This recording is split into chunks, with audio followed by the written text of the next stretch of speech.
Can you remember a time when you were young, when the world was a mystery and discovery was a great sense of joy, and discovery was a sense of awe, of looking into the unknown for the first time, for experiencing life in a completely fresh way? I certainly remember that time. And as we get older, we copy the things we see. We copy what others do. We learn by mimicking others, and we learn how to be. What parts of ourselves are welcome, what parts of ourselves are not welcome, and we shape ourselves to respond to all that. For many of us, it can tend to dampen down the spirit, dampen down the miracle of life that still exists, that's still true today. We can tend to see the world more through a set of problems and our struggles. It's important for us to hold on to that sense of something greater than ourselves, something unknown, something mysterious, and something wonderful about this experience of life. And the way to do that is to begin to look within. If I'm constantly looking out to the world for what I want, and I'm constantly looking out to the world for approval, I can get lost in that. It's important to do that, but if we get lost in that, we lose a sense of self. We lose a sense of identity. We lose a sense of what's really important to us. We lose our spirit of participating in this miracle of life and this discovery and the growth that's still possible. We have capabilities. We are able to do things inside of us that we have no awareness of. We have hidden talents and things waiting to be discovered, things waiting to be activated, things waiting to be woken up in us again. In a sense, it's sort of like going back to being a child, where the child mostly has his inner world, her inner world, his or her inner world. And that inner world is very rich, and it's full of being, and it's very open. And we need to shift back to that in some ways. We need to get back to that sense of awe and wonder that we felt as children, that was based on having a powerful experience, because for a child, the inner world is mostly what they have. The outer world's not developed yet. So they live in their own inner life, and they're really pure experience. They're experiencing everything purely, without filters, without this thinking and deciding and looking and listening in a certain way. We've learned to listen and think in a certain way about things. And that's important, that's not bad. But we get lost in that. We lose ourselves, and we lose our spirit. We lose our vitality, we lose our joy. We lose our curiosity and our sense of wonder and awe. Also, we stop. It's very easy to stop exploring ourselves, particularly our inner self. Believe it or not, there is so much inside of us of which we are not aware. And we have so many aspects of being of which we're not aware, because we've learned to limit ourselves.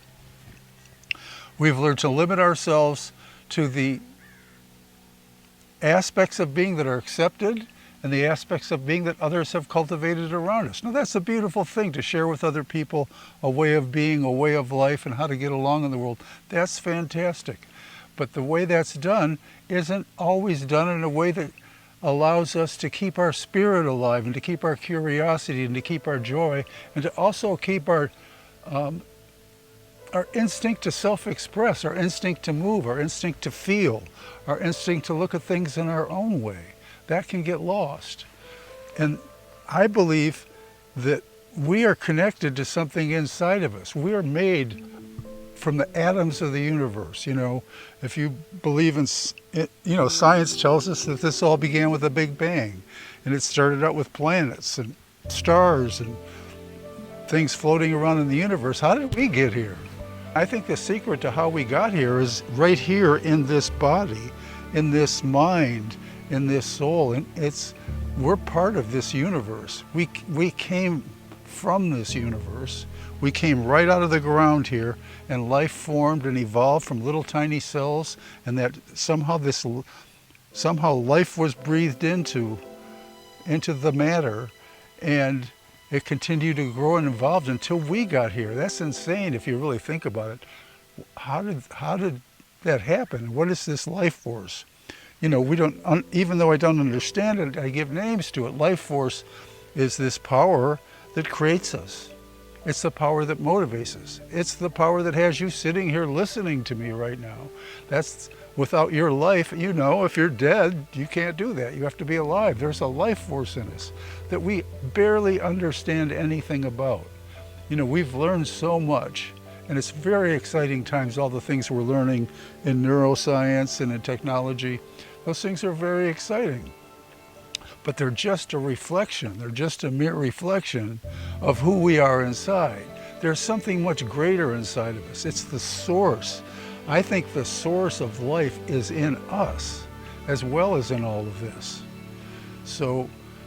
And we need ways to access that source of life that are different from how we access the external world, from how we create a personality, from how we do a job to keep everything going, how we cooperate with people, or how we don't cooperate with people.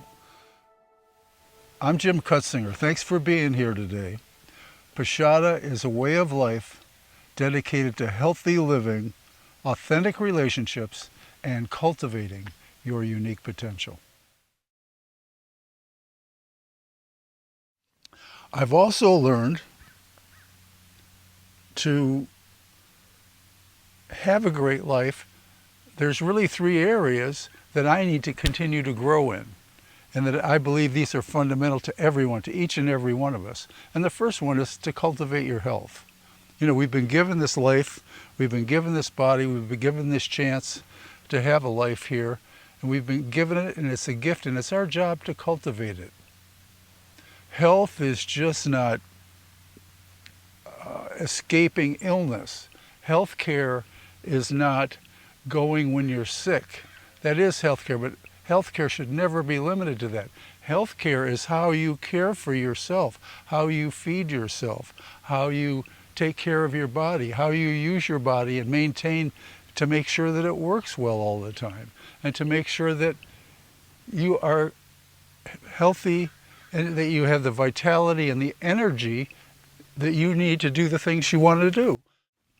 I have a vision for humanity, that we cultivate a robust health, that our health is a source of life and liveliness and a participation in life, and that we cultivate that health through a lot of activity and a lot of exercise that's designed and intelligent, that is designed to make us grow physically in our physical capabilities and in our well-being, that feeds our soul, that feeds our mind, that feeds our body, to be healthy, healthy eating, to expose ourselves regularly to nature, to have fresh air and clean water and whole foods, to have a natural life.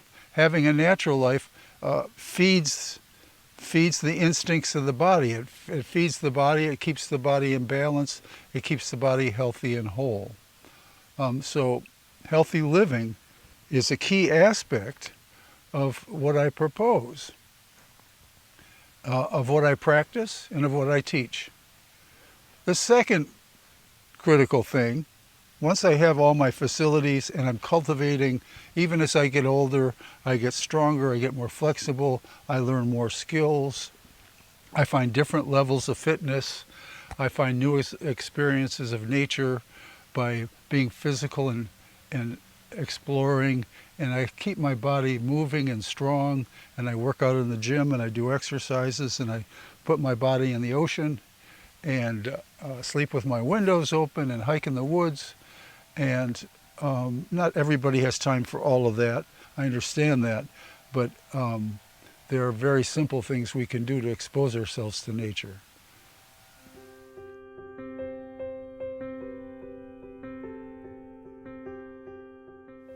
The second thing that's most important is our relatedness, our relationships, and learning to be authentic.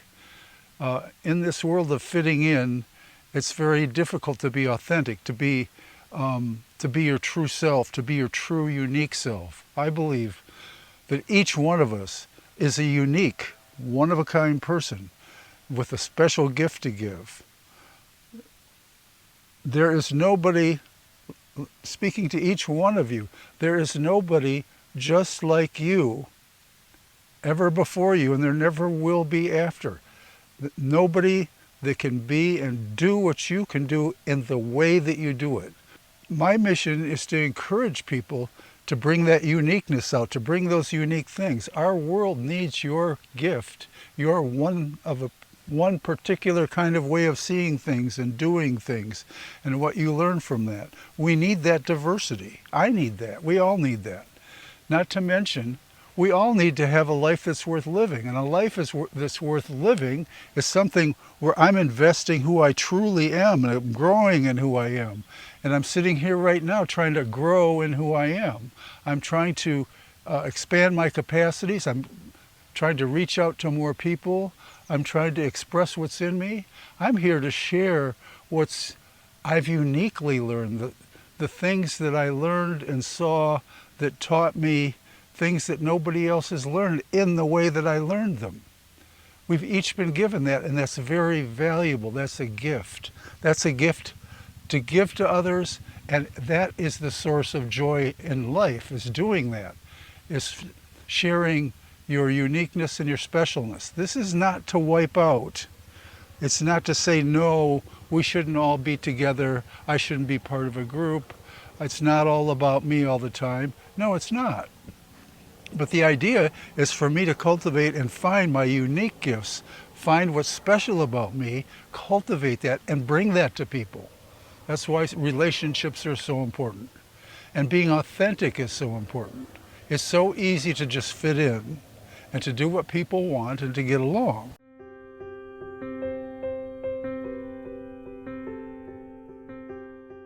We need to make time and have skills and practices that help us develop our uniqueness, that support our uniqueness, that help us to flourish. That's what Poshada is. You know, Poshada is a way of life that cultivates healthy living, authentic relationships, and cultivating your unique potential. Authentic relationships means you're sharing what's unique about yourself. You're sharing what you really feel. You're sharing what you really need. You're sharing what's important to you, what your particular values are. Each person's needs are a little different. Each person needs things at different times in different ways. We're not taught to tend to that or to understand that. And that's our feelings are the things that tell us what we need and how we need them and where we need them and when we need them. And we need to take care of ourselves more and get more of our needs met so that we can function at a higher level. That's not always part of the program. That's what Poshada is. Poshada provides that training and that understanding and that skill and that practice and that support and recognition from other people doing the same thing. That's the power of Poshada. It gives you a way in which you can be more self-expressed, which is cultivate your unique potential and be encouraged and have tools in an environment in which you can bring that out and where that's welcomed and that becomes a gift to the group. Poshada gives and receives. Poshada will receive from you who you are. It's not a static thing that just is living here. Poshada is a living place where the souls of people come together. In the spirit realm, Poshada is the realm of where the souls live, and our understanding of it is very small. And being a life force gives us a great advantage. You can participate in a way that will have influence over the people that follow you. We all can do that. Our lives affect other people and it gets passed on. That's a tremendous power. We don't always understand that. We don't always see it. We don't see the effect we have, but we have a big effect on each other. What Poshada does is creates a place for the souls to come together then you have people of like mind that are doing something together, that are cultivating what's inside of us, that are bringing forth what's inside of us. That's a description of a type of spiritual community. But I'm talking about spiritual, not religious, not a fixed set of beliefs or a set of rules. I believe in ethics, and there are rules, but that's not what Poshada is based on. We support healthy ethics and healthy rules of life. It's not like that, but what we're teaching is a way to be spiritual. We assume that you have rules and understand good ethics and good behavior. What we are giving you is a set of practices in which you can empower yourself, and you can, in sharing each with other people, you can empower others. And if enough people share Poshada together, we can have an influence over mankind as a whole. I know that. Struggles I have with myself and the work that I'm doing is part of the work that I do with you.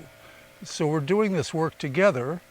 I've collected up a set of practices and a way of life over many decades of hard work and hard experience, and also a lot of failures and a lot of wins that have taught me, so that we can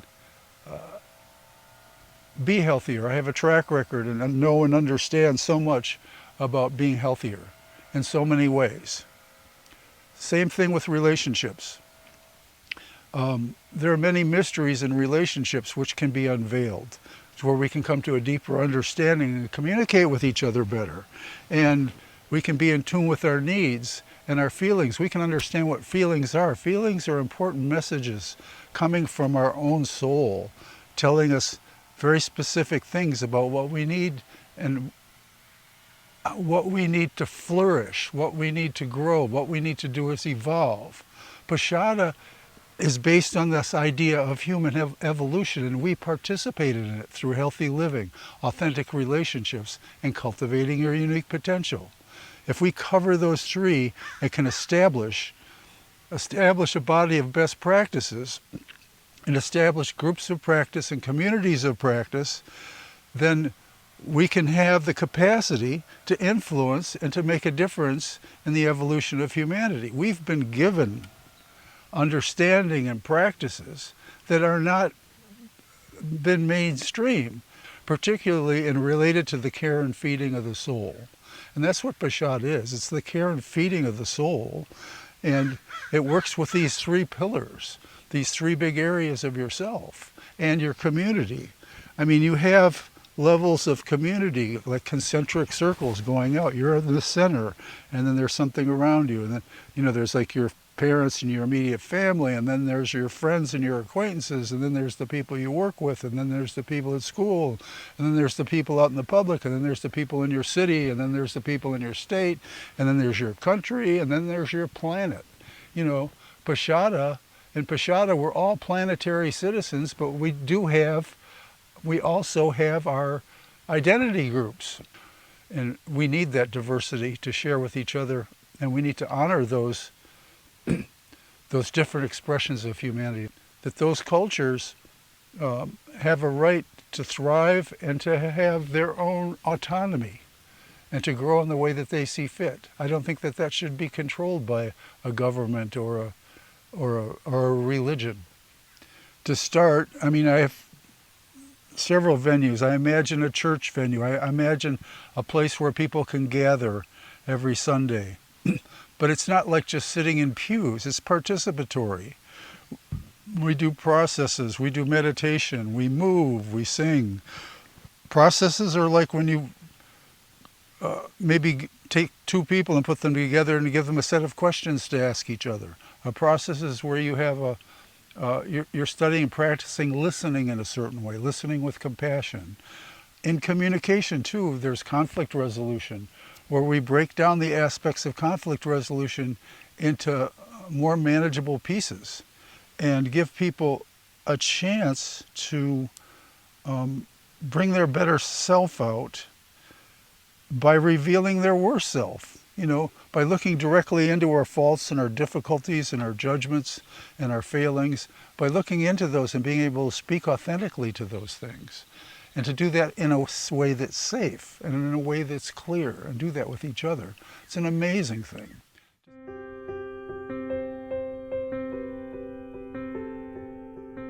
To sit in a circle where you have a group of people who have been trained and understand how to hold a place for you, how to hold a place of respect, how to listen from the heart, how to bless you, and how to, who understand that their listening can be a place that helps you to grow. And when you have 12, 14 people who have practiced that, practice listening in a way that encourages you to come forth in your uniqueness, and encourages you to come forth with your needs, and encourages you to come forth with your feelings, and encourages you to be all that you can be, and to be fully expressed, and to fully express your feelings in a safe, sane, and ethical way. We create places which are sacred, in which people can explore these things safely without the risks that are involved in doing that in your other relationships or in other places. You know, we create quiet, secret, protected places in which you can explore yourself and say things other people might not find acceptable, or ask for things that you need that you might normally be afraid to ask for, to let enough of your inner life come out that you can begin to learn about yourself. That's how we learn about ourselves. This sitting in circle thing is a really powerful thing. It creates a field in which it's just palpable, that you will experience. You will experience it, and you will feel it, and you will very quickly find yourself growing. You'll find yourself growing in new and unexpected ways, but it's inevitable unless you're a human that's been so severely damaged that your growth, and you have disabilities that are unhealable. I don't really believe anything's unhealable, because I believe anything's possible. So I encourage you to reach out to me, to reach out to Poshada through YouTube. And my videos will have information there on the YouTube page of how to further connect with Poshada. So I'm going to close this time by asking you to close your eyes and take a deep breath into your stomach, into your belly, and exhale and turn your attention inward. And ask yourself, is there something I appreciate about this moment? And is there something thankful about what you've heard here today? Is there something you can take from this to carry it with you? If so, breathe it in. If there's just one thing you got here today, breathe it in. And imagine that you can put it somewhere in your body. Just imagine, breathe, put your hand on your body somewhere and breathe into that place. And imagine that you're putting that one thing that you learned and taking it with you. It's called anchoring. Anchor it into your body. Breathe it in. Accept it, and imagine that when you leave, when we move on here, that you carry it with you in that place. And one of the things we do in Poshada is we practice blessing. We imagine that somehow we have this power of grace, or we borrow a little bit of what people call God's power, or the power of spirit, or something that's in us that comes forth if we believe in it a little bit, if we give it a little room, if we breathe into it. I'm not asking you to believe some woo thing. You don't have to believe anything crazy, but just give yourself a little encouragement. Maybe it'll do a little good to bless somebody, for them to hear something good about themselves that will put a little wind in their sails. So I'm going to, in blessing all of you here with me today, I particularly want to bless your heart. And I want to bless the part of you in that heart that is seeking. And I want to bless the thing that you long for, the thing that you're looking for, the thing that you're searching for. That is sacred. There's something you're looking for. There's something we each are looking for and wanting in ourselves. It's an experience. That longing and that searching for an experience, a deeper experience that brings more meaning, that brings fulfillment, that brings deeper understanding, that brings peace, that brings strength and power. I bless that in each of you and in myself and all of us together. So have faith in yourself. Have faith in what you believe in, and have faith in what you are seeking. There's something in each of us that is calling us forward. Trust that. Believe in it. Follow it. Believe in yourself. The thing that is calling you to learn more, to grow, to seek, to become, to have a different experience. That is the power of life. That's the evolutionary force. That's Poshada. I'm Jim Cutzinger. Thanks for being here today. Poshada is a way of life dedicated to healthy living, authentic relationships, and cultivating your unique potential.